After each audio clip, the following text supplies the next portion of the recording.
La terza corsa in partenza, il premio Rotary Club Cesena, è la seconda manche del Tommaso Grassi Award. Abbiamo atteso l'arrivo in pista di Aruba Cup che si era attardata nelle scuderie. Adesso che sono arrivati tutti quanti dietro le ali dell'autostart si può andare in partenza. Terza corsa. 1 Zurro ZL Vincenzo Gallo, 2 Striker Jos Verbeek, 3 Judith Doc Alessandro Gocciadoro, 4 Zoccolo Jet Giuseppe Porzio Junior, 5 Bomber B Francesco Tufano, 6 Aruba Cup Antonio Greppi, in seconda fila 7 Beren Manuel Pistone, 8 Top Day Model Antonio Di Nardo, 9 Belva Jet Tommaso Gambino, 10 Brunello Grimm Roberto Vecchione. L'allineamento è perfetto sulla dritta opposta alle tribune, non tocca l'ala Azzurro ZL. E si parte con velocissima Aruba Cup che dal 6 prova a scavalcarli tutti. Di dentro trova però l'opposizione da parte di Judith Doc che scende allo steccato in vantaggio. E anche Zoccolo Jet si frappone tra Aruba Cup e la corda. E allora Aruba Cup deve retrocedere, Judith Doc è in vantaggio.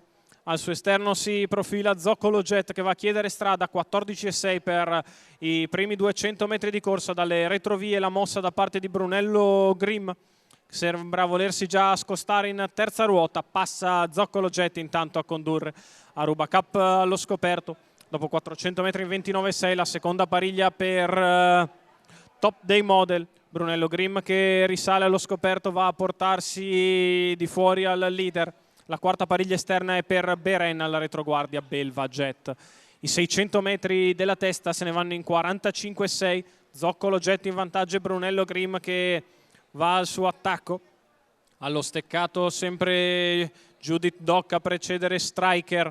Aruba Cup che ora ha una più comoda seconda pariglia, anche se Brunello Grimm va a far accelerare Zoccolo Jet, tende addirittura a mettere qualcosa avanti all'avversario, prova l'attacco a palo lontano Roberto Vecchione, si difende per il momento Zoccolo Jet, il chilometro se ne va in 1,15,8 con Brunello che passa davanti alle tribune nei confronti di Zoccolo Jet, muove in terza ruota Top Day Model per aggirare Aruba Cup che non ha più nulla addosso, si porta dietro nell'azione Beren, mentre cerca di muovere dallo steccato anche Judith Doc perché la scia di Zoccolo Jet è un dramma per quelli che stanno alla corda. Brunello Grimm in vantaggio, Top Day Model che scende in seconda posizione, Beren che agisce al largo nei confronti di Judith Doc, poi cerca di venire via anche Belva Jet a 600 dalla conclusione, la frazione 15,3 per la piegata di destra, Beren che va all'attacco di Brunello Grimm, prova a seguirla nelle mosse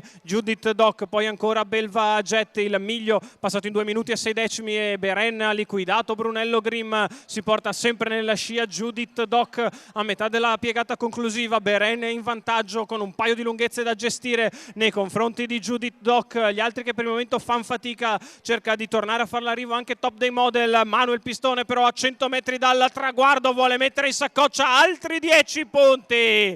Manuel Pistone e Beren che vengono a vincere netti. Al secondo posto Judith Doc, al terzo sbuca dalla corda Vincenzo Gallo con Zurro ZL, 1,15,1 2000 metri. Beren per Manuel Pistone in sediolo, Mattia Ricci, Nicolò Iovinella, la scuderia Jumping, il successo del numero 7 e punteggio pieno salvo interventi della giuria per Manuel Pistone che esulta sul traguardo, ringrazia Beren e porta a casa la vittoria. Secondo Judith Doc, terzo Zurro ZL, quarto Antonio Di Nardo e quinto Roberto Vecchione a completare il marcatore e portare a casa preziosi punti per l'accesso alla finale.